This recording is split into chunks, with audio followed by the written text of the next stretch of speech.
আজকে আবার আমি ক্লাস 12 এর আরো একটি নতুন চ্যাপ্টার আলোচনা শুরু করব, যেটি আমাদের ভেক্টর বীজগণিত। এবং এই ভেক্টর বীজগণিতের মূলত আমরা যেটা জানবো সেটা হচ্ছে অবস্থান ভেক্টর। অর্থাৎ তোমরা যেটা ফিজিক্সে ভেক্টর পড়েছো তারই কিছুটা অংশ এখানে পড়ব। তবে মূলত আমরা কোনো অবস্থানকে বোঝানোর জন্য ভেক্টর কিভাবে আমরা ব্যবহার করে থাকি এবং তার সাথে আমাদের ভেক্টরের গুণ, অর্থাৎ ভেক্টরের ডট গুণ, ভেক্টরের ভেক্টর গুণ যেটা আমরা ক্রস প্রোডাক্ট বলে থাকি, অর্থাৎ ডট প্রোডাক্ট, ক্রস প্রোডাক্ট এবং অন্যান্য যে সমস্ত আমাদের ক্লাস 12 সিলেবাসের মধ্যে রয়েছে সেগুলো আলোচনা করব। তো প্রথমত বলি যে আমরা জানি যে আমাদের ফিজিক্যাল কোয়ান্টিটি, যে সমস্ত আমরা বস্তুর পরিমাপ করতে পারি, পরিমাপযোগ্য যে সমস্ত রাশি রয়েছে তারা মূলত স্কেলার আর একটা হচ্ছে ভেক্টর। তো যাদের কেবলমাত্র ম্যাগনিচিউড বা মান থাকে তারা স্কেলার, আর যাদের ম্যাগনিচিউড এবং সাথে সাথে আমাদের ডাইরেকশনের কথা বলতে হয় বা দিকের কথা বলতে হয় তাদেরকে আমরা ভেক্টর বলে থাকি। আসলে আমরা কোনো বিন্দুকে এখানে ভেক্টর দিয়ে প্রকাশ করতে চাই, কোনো বিন্দুর অবস্থান ভেক্টর নিয়ে কাজ করতে চাই। তো তার জন্য আমরা কি করছি না, একটা অ্যাক্সিস নিয়ে নিচ্ছি, এক্স অ্যাক্সিস এবং ওয়াই অ্যাক্সিস, অর্থাৎ একটা কোঅর্ডিনেট প্লেন নিয়ে নিচ্ছি আমরা। তো এটা এক্স অ্যাক্সিস এবং এটা ওয়াই অ্যাক্সিস। সাথে এই কোঅর্ডিনেট প্লেন পাওয়ার সাথে সাথে এটা আমাদের অরিজিন, আমরা যে কোনো পয়েন্টের পজিশন বা অবস্থান পি ধরে নিচ্ছি। তো এক্স অক্ষ বরাবর কোনো একক ভেক্টর, সেটাকে আমরা আই ক্যাপ, ওয়াই অক্ষ বরাবর জে ক্যাপ এবং 3 ডাইমেনশনাল হলে পারে সেখানে জেড অক্ষ বরাবর আমাদের একক ভেক্টর বা ইউনিট ভেক্টরকে আমরা কে হিসাবে নিয়ে নেব। তো যেহেতু আমরা এখানে আমাদের 2 ডাইমেনশনাল ভেক্টরের কথা বলছি, তো অবশ্যই এক্ষেত্রে আমাদের পি বিন্দুর যে অবস্থান সেটা আমরা এভাবে প্রকাশ করতে পারি যে পি বিন্দুর অবস্থান এআই প্লাস বি জে। তো এআই প্লাস বি জে এটা হচ্ছে আমাদের পি বিন্দুর অবস্থান। আমরা ফিজিক্সে বিশেষ করে ভেক্টরের যোগ শিখেছি, সেখানে ত্রিভুজ সূত্র এবং সামন্তরিক সূত্র, দুটো সূত্রের মাধ্যমে আমরা ভেক্টরের যোগ শিখেছি। এখানেও আমরা সেই ভেক্টরের যোগ অবস্থান ভেক্টর হিসেবে আমরা কিভাবে করতে পারি দেখো। আমি একটা মূলবিন্দুর সাপেক্ষে কোন একটা ভেক্টর এ এইভাবে আমরা প্রকাশ করলাম যে ও এ হচ্ছে এ ভেক্টর। সাথে আমরা ওবি একটা ভেক্টর নিয়ে নিচ্ছি যেটা কিনা আমার বি ভেক্টর। তাহলে ও এ হচ্ছে এ ভেক্টর এবং ওবি দ্বারা বি ভেক্টরকে আমরা প্রকাশ করছি। তাহলে আমাদের কি হবে না, এখানে এই এবি দ্বারা আমরা কি পাবো না, এবি দ্বারা বি মাইনাস এ ভেক্টরকে পাবো। অ্যাকচুয়ালি তোমরা যেটা ফিজিক্সে পড়েছো একই ক্রমে এ এবং বি মাইনাস এ রয়েছে, তাহলে বিপরীত ক্রমে বি রয়েছে, অর্থাৎ OB equal to O A plus AB. বা এখান থেকে আমরা বলতে পারি যে এবি সমান এবি ভেক্টর সমান ওবি মাইনাস ও এ। যেহেতু ও হচ্ছে আমাদের মূল বিন্দু এবং ওবিটা আমরা বি ভেক্টর দ্বারা প্রকাশ করেছি, তাহলে এবি হবে আমাদের B vector minus A vector. অর্থাৎ যে কোনো দুটো বিন্দুর প্রান্ত বিন্দু বা প্রান্ত বিন্দু দুটো কোনো ভেক্টর দ্বারা প্রকাশিত হলে পারে, তাহলে এবি, এ এবং বি এর সংযোজক যে ভেক্টর সেটাকে আমরা এবি সমান বি মাইনাস এ দ্বারা প্রকাশ করতে পারবো। আর আগে আমি যেটা দেখিয়েছিলাম যে পি বিন্দুর অবস্থানটা হচ্ছে এআই প্লাস বিজে, কিংবা 3 ডাইমেনশনালের ক্ষেত্রে এআই প্লাস বিজে প্লাস সি কে। তো সেক্ষেত্রে ওপি বা মূল বিন্দু থেকে তার দূরত্ব যেটা, সেটাকে আমরা কিন্তু মান বা মড ভ্যালু হিসাবে নিয়ে থাকি।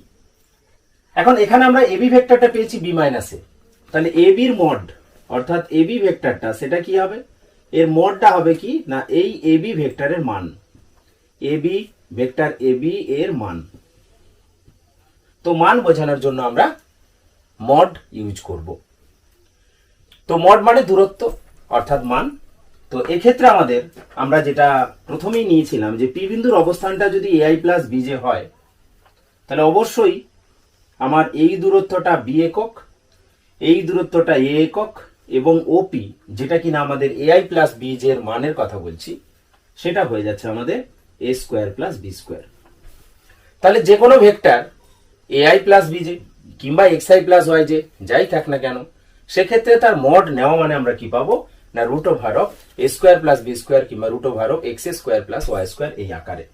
তো সাধারণভাবে আমরা যদি কোনো ভেক্টরকে, কোন একটা ভেক্টর এ, তাকে যদি a1i plus a2j plus a3k এই আকারে প্রকাশ করে থাকি, আবার অনেক সময় এই ভেক্টরকে কোঅর্ডিনেট আকারে লেখা যায়, a1 a2 a3 লেখা মানেও আমরা বুঝবো a1i plus b1 a2j plus a3k, অর্থাৎ a1 a2 a3 কমা কমা কমা দিয়েও আমরা জ্যামিতির মতো করে লিখতে পারি। তো এই মড এ, এটার মান কত হচ্ছে না মড এ সমান root over a1 square plus a2 square plus a3 square. তো এটা হলো এই এ ভেক্টরের মান। কোন ভেক্টরকে তার মান দিয়ে যদি আমরা ভাগ করি, কোন একটা ভেক্টরে তাকে যদি তার মান দিয়ে আমরা ভাগ করি, তাহলে কি হয় না ওই ভেক্টর বরাবর একক ভেক্টরটা পেয়ে থাকি আমরা। তো এটা কি হবে এ ভেক্টর বরাবর, এটা মানে হচ্ছে এ ভেক্টর বরাবর বরাবর একক ভেক্টর, একক ভেক্টর। তো যে কোনো অবস্থান ভেক্টর আকারে দেওয়া থাকলে আমরা সেখান থেকে বাহুগুলো তৈরি করতে পারি, বাহুগুলোর মান তৈরি করতে পারি। আমি যদি এইরকম দেয়া থাকে যে আমার কাছে তিনটে বিন্দু দেওয়া রয়েছে, যেগুলো আমাদের একটা ত্রিভুজের তিনটে শীর্ষবিন্দু, তাহলে সেই বিন্দুগুলো দ্বারা গঠিত যে ত্রিভুজ, সেই ত্রিভুজটা কেমন প্রকৃতির, অর্থাৎ সমবাহু ত্রিভুজ, সমদ্বিবাহু ত্রিভুজ না বিষমবাহু ত্রিভুজ, সেটা আমরা কি করে বিচার করব। তাতে কি হচ্ছে না আমরা সেটাকে একটা কাজ করতে পারি যে আমাদের তিনটে বিন্দু, কোন একটা ত্রিভুজের তিনটে শীর্ষবিন্দু দেওয়া রয়েছে এ, বি এবং সি। এ বিন্দুর অবস্থান ভেক্টরটাকে আমরা ধরে নিচ্ছি এ, বি বিন্দুর অবস্থান ভেক্টর বি এবং সি বিন্দুর অবস্থান ভেক্টর সি। তাহলে আমরা ইতিমধ্যে শিখে গেছি যে বাহুগুলোকে বা এই A B B C A C এই বাহুগুলোকে আমরা কোন ভেক্টর দ্বারা প্রকাশ করে থাকি। তো এ বি সমান কি হবে না এ বি সমান বি এর অবস্থান ভেক্টর মাইনাস এ এর অবস্থান ভেক্টর।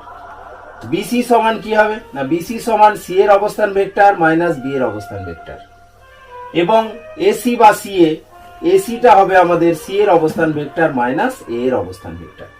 এখন আমাদের এই বিন্দুগুলো অর্থাৎ এ বি সি যে শীর্ষবিন্দুর কথা বলছি, সেগুলো আমাদের 2i plus 3j plus 5k i plus j minus k এই ধরনের তো দেয়া থাকবে। তো অবশ্যই এবি বিসি এবং এসি গুলো আমরা বের করে নিতে পারবো, যারা কিনা ওই বাহুগুলোকে প্রকাশ করছে, অর্থাৎ যে ভেক্টরগুলো দিয়ে বাহুগুলো প্রকাশিত হচ্ছে। তাদের যদি মড মানগুলো আমরা নিতে পারি, অর্থাৎ mod of AB, mod of BC এবং মড অফ এসি বা সিএ, এই তিনটে মান আমরা বের করার পর যদি দেখি যে তিনটের মড মানই সমান, অর্থাৎ তিনটে ভ্যালু সমান এসেছে, তাহলে কি হবে আমাদের সমবাহু ত্রিভুজ। যদি দুটো বাহু সমান হয় তাহলে হচ্ছে সমদ্বিবাহু ত্রিভুজ, এবং তিনটেই যদি অসমান হয় তখন আমাদের হবে বিষমবাহু ত্রিভুজ। এবং যদি দেখা যায় যে একটা বাহুর বর্গ অপর দুটো বাহুর বর্গের মানে মানের বর্গের সাথে সমান, আমরা যে মড নিয়েছি সেই মানগুলোর বর্গের যোগফলের সাথে সমান, তাহলে কিন্তু সেখানে সমকোণী ত্রিভুজ তৈরি হয়ে যাবে। তো এই বাহুর দৈর্ঘ্য বের করার মাধ্যমে আমরা ত্রিভুজটা কেমন হবে সেটা কিন্তু বলতে পারবো। একইভাবে কোনো চতুর্ভুজের চারটে শীর্ষবিন্দু দেয়া থাকলে সেখান থেকে বাহু বা কর্ণ বের করার মাধ্যমে সেটা আমাদের কিরকম চতুর্ভুজ, সামান্তরিক, আয়তক্ষেত্র, বর্গক্ষেত্র, সেগুলো কিন্তু আমরা ভেক্টর পদ্ধতির মাধ্যমে বলতে পারি। এখন আসছি যে দুটো বিন্দুর অবস্থান ভেক্টর দেওয়া আছে, দুটো বিন্দুর অবস্থান ভেক্টর দেওয়া রয়েছে, এটা এ এটা বি, এ বিন্দুর অবস্থান ভেক্টর এ, বি বিন্দুর অবস্থান ভেক্টর বি। আর একটা বিন্দু আর কি করেছে না এই এবি কে m/n রেশিওতে ভাগ করে দিয়েছে। তাহলে এবি কে যদি m/n রেশিওতে ভাগ করে দেয় তখন এই আর বিন্দুর কোঅর্ডিনেটটা কি হবে, আর বিন্দুর অবস্থান ভেক্টরটা কি হবে, আর বিন্দুর অবস্থান ভেক্টর হবে mb plus na by m plus n। যেহেতু আমাদের অন্তস্থ ভাবে বিভক্ত করেছে অর্থাৎ ইন্টারনালি ইন্টারসেক্ট করেছে, আর যদি এক্সটার্নালি করতো বহির্বিভক্ত করতো তাহলে কিন্তু আমাদের এখানে মাইনাস আসতো, অর্থাৎ mb minus na by m plus n, এটা n হবে। mb plus na by m plus n যদি আমাদের অন্তর্বিভক্ত করে, আর যদি আমাদের বহির্বিভক্ত করে mb plus na by m minus n হিসাবে আমরা পাবো। তো যদি সমান দুই ভাগে ভাগ করে তখন কি হবে 1:1, এবং তখন ওটা কি হবে না মধ্যবিন্দু হয়ে যাবে, অর্থাৎ মধ্যবিন্দুর অবস্থানটা কি হবে তখন a এবং b এর মধ্যবিন্দুটা হচ্ছে a প্লাস b বাই 2, এই আকারে কিন্তু আমরা পেয়ে যাব। এখন ধরো কোন একটা ত্রিভুজ এবিসি, তার তিনটে শীর্ষবিন্দু এ বি সি, এগুলো আমাদের অবস্থান ভেক্টর এ, এটা বি এবং এটা সি দ্বারা চিহ্নিত হচ্ছে। তো এই ত্রিভুজের প্রতিটা বাহুর মধ্যবিন্দুগুলো যদি আমরা নিই, এই বিসি বাহুর মধ্যবিন্দু ডি, এটার ই এবং এটার এফ, তো অবশ্যই ডি বিন্দুর অবস্থানটা কি হবে না, ডি বিন্দুর অবস্থান vector B plus C by two, E বিন্দুর অবস্থান vector A plus C by two এবং এফ বিন্দুর অবস্থান vector A plus B by two. Okay, তো এখন আমরা জানি যে মধ্যমা তিনটি যেখানে মিলিত হয়, কোন ত্রিভুজের মধ্যমা তিনটি যেখানে মিলিত হয় তাকে আমরা বলি ভর কেন্দ্র, তাকে আমরা ভর কেন্দ্র বলে থাকি। তো এখানে আমাদের এটা হচ্ছে ভর কেন্দ্র এবং জ্যামিতিতে আমরা এটাও শিখে নিয়েছি যে ভর কেন্দ্র কি করে না, মধ্যমাকে 2:1 অনুপাতে ভাগ করে ইন্টারনালি, অর্থাৎ অন্তঃস্থভাগে বিভক্ত করে। তাহলে জি বিন্দুর অবস্থান ভেক্টরটা কি হতে চায়, জি বিন্দুর অবস্থান ভেক্টরটা আমরা এক্ষুনি পড়েছি M B plus N A by M plus N, তো M B plus N A 1 into এটা ডিভাইডেড বাই 2 প্লাস 1, অর্থাৎ 2 into B plus C by 2 plus 1 into A divided by 2 plus 1। তো এটাই হচ্ছে আমাদের জি, এটাই আমাদের ভর কেন্দ্রের স্থানাঙ্ক এবং এটা আমাদের কি হচ্ছে, জি এর ভর কেন্দ্রের স্থানাঙ্ক। তাহলে কি পেলাম, A plus B plus C divided by 3। তো ভর কেন্দ্রের স্থানাঙ্ক আমরা পেয়ে গেলাম। আমাদের এখানে এই ভেক্টর পদ্ধতির মাধ্যমে বিভিন্ন জ্যামিতিক যে সমস্ত সমস্যা, বিশেষ করে তোমরা ক্লাস 10-এ বা 9-এ যে উপপাদ্যগুলো পড়ে এসছো, তাদের কিন্তু আমাদের ভেক্টর পদ্ধতিতে সমাধান বা ভেক্টর পদ্ধতিতে প্রমাণ, সেগুলো কিন্তু আমাদের করতে হতে পারে। যেমন আমি একটা উদাহরণ নিয়ে বলছি তোমাদের, তার আগে আরেকটা কথা বলি, যদি আমরা দেখি যে দুটো ভেক্টর এ এবং বি একটাকে অপরটার স্কেলার গুণ আকারে প্রকাশ করা যাচ্ছে, অর্থাৎ এ সমান যদি আমরা দেখি যে ল্যামডা বি, অর্থাৎ এ সমান 2b কি এ সমান 3b কি এ সমান 3/2b, এই আকারে যদি প্রকাশ করতে পারি, তখন বলবো যে এ এবং বি ভেক্টর হচ্ছে পরস্পর সমান্তরাল, এ ভেক্টর এবং বি ভেক্টর হচ্ছে পরস্পর সমান্তরাল। তো এটা কেন বললাম, তারও কারণ আছে। ধরো আমাদের বলা হলো যে ভেক্টর পদ্ধতির মাধ্যমে প্রমাণ করো যে কোন ত্রিভুজের দুটি বাহুর মধ্যবিন্দু সংযোজক সরলরেখা তৃতীয় বাহুর সমান্তরাল ও অর্ধেক। তো এখানে এবিসি একটা ত্রিভুজ দেওয়া রয়েছে, এবিসি ত্রিভুজের আমাদের অবস্থান ভেক্টরগুলো আমি ধরে নিতে পারি এ, বি এবং সি। তাহলে তাদের যে কোনো দুটি বাহুর মধ্যবিন্দু সংযোজক সরলরেখা, তো এই বাহুর মধ্যবিন্দু ডি ধরে নিলাম, এই বাহুর মধ্যবিন্দু ই ধরে নিলাম। তাহলে এটার অবস্থান ভেক্টরটা কত হবে না, এ প্লাস বি বাই 2, এটার অবস্থান ভেক্টরটা হবে আমাদের এ প্লাস সি ডিভাইডেড বাই 2। তো আমাদের প্রমাণের বিষয়টা কি না, প্রমাণের বিষয় হচ্ছে যে এই ডিই সমান্তরাল বিসি দেখানো এবং ডিই সমান হাফ অফ বিসি দেখানো। ঠিক আছে, তো ডিটা কি পাচ্ছি, ডি এর অবস্থান ভেক্টর, ই এর অবস্থান ভেক্টর পেয়ে গিয়েছি। তো ডি আমরা পেয়ে যাব যে ডিই সমান ই এর অবস্থান ভেক্টর অর্থাৎ A plus C by 2 minus D এর অবস্থান ভেক্টর অর্থাৎ এ প্লাস বি বাই 2। এবং এটা ক্যালকুলেশন করে দেখতে পাচ্ছ যে এ বাই 2টা কেটে যাচ্ছে, এ বাই 2 কেটে গিয়ে পাচ্ছি half of C minus B. আচ্ছা, এবার দেখো তো এই বিসিটা কি লিখতে পারি, বিসি ভেক্টর সমান সি এর অবস্থান ভেক্টর মাইনাস বি এর অবস্থান ভেক্টর। তো সি মাইনাস বি সমান বিসি, তো এখানে আমি যদি বসিয়ে দিই তাহলে আমরা কি পাচ্ছি, আমরা বসিয়ে দিলে যেটা পাচ্ছি ডি সমান হাফ অফ বিসি। তো এই হাফটা স্কেলার, তো আমি এক্ষুনি বললাম যে একটা ভেক্টরকে যদি অপরটার স্কেলার মাল্টিপল আকারে লিখতে পারি তাহলে একে অপরের সমান্তরাল। তো এখান থেকে আমি বলতে পারবো যে ডি সমান্তরাল বিসি। উল্টো দিকে আমরা যদি মড নিয়ে নেই এখানে, যে মড অফ ডিই সেটা কত হচ্ছে না, half of mod of BC. তো মানের দিক থেকে আমরা দেখলাম যে ডিটা হচ্ছে বিসির হাফ হয়ে যাচ্ছে। তো এইভাবে আমাদের ভেক্টর পদ্ধতির মাধ্যমেও আমরা কিন্তু এই জ্যামিতিক সমস্যাগুলোর সমাধান করতে পারি। এখন আমি আরো একটা সহজ প্রবলেম নিচ্ছি, এখানে আমাদের অবস্থান ভেক্টর সংক্রান্তই সমস্যা থাকবে। ধরো এরকম একটা সমস্যা থাকলো আমাদের যে এ একটা ভেক্টর দেওয়া আছে, এর অবস্থান ভেক্টর বি এর অবস্থান ভেক্টর দেওয়া আছে, এ বলা হচ্ছে ধরো i plus 2j plus 3k এবং বি ভেক্টর দেওয়া আছে ধরো 3i minus j plus k। বলা হলো যে এবির অভিমুখে একক ভেক্টর নির্ণয় করো বা মড অফ এবি এই মানটা বের করো। তো আমরা কি করব, এবি আগে ভেক্টরটা বের করে নেই, তো এবি ভেক্টর মানে কি? এবি ভেক্টর মানে হচ্ছে বি এর অবস্থান ভেক্টর বিযুক্ত এ এর অবস্থান ভেক্টর। তো আমরা 3i মাইনাস জে প্লাস কে মাইনাস বি এর অবস্থান ভেক্টর মাইনাস এ এর অবস্থান ভেক্টর অর্থাৎ i plus 2j plus 3k, এগুলো সব আমাদের একক ভেক্টরের জন্য ক্যাপ দিতে হবে, i cap, j cap, k cap.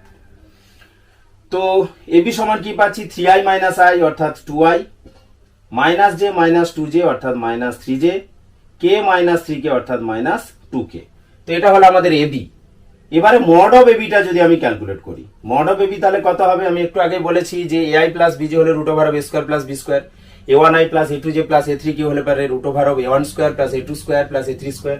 ঠিক সেইভাবে 2 square plus minus 3 whole square plus minus 2 এর হোল স্কয়ার, অর্থাৎ আমরা এখানে পেয়ে যাব 4 প্লাস 9 প্লাস 4। তো 4 4 4 8 9 17 অর্থাৎ রুট 17। তো এই এবি বরাবর একক ভেক্টরটা তাহলে কি হবে না? আমরা একটু আগেই শিখেছি যে কোন ভেক্টর বরাবর একক ভেক্টরটা হচ্ছে সেই ভেক্টর বাই তার মড। তো আমরা এবিও বের করে রেখেছি, মড অফ এবিও পেয়ে গেছি, তাহলে আমরা হয়ে যাবে এটা আমাদের 1/√17 into 2i minus 3j minus 2k। তো এইভাবে বিভিন্ন সমস্যা আমাদের এই চ্যাপ্টারে রয়েছে। আমরা পরবর্তী পাঠে অবশ্যই সৌরেন্দ্রনাথ দের বই ধরে ধাপে ধাপে সমস্ত অঙ্কগুলোর সমাধান আলোচনা করব। ওকে, থ্যাঙ্কস ফর ওয়াচিং।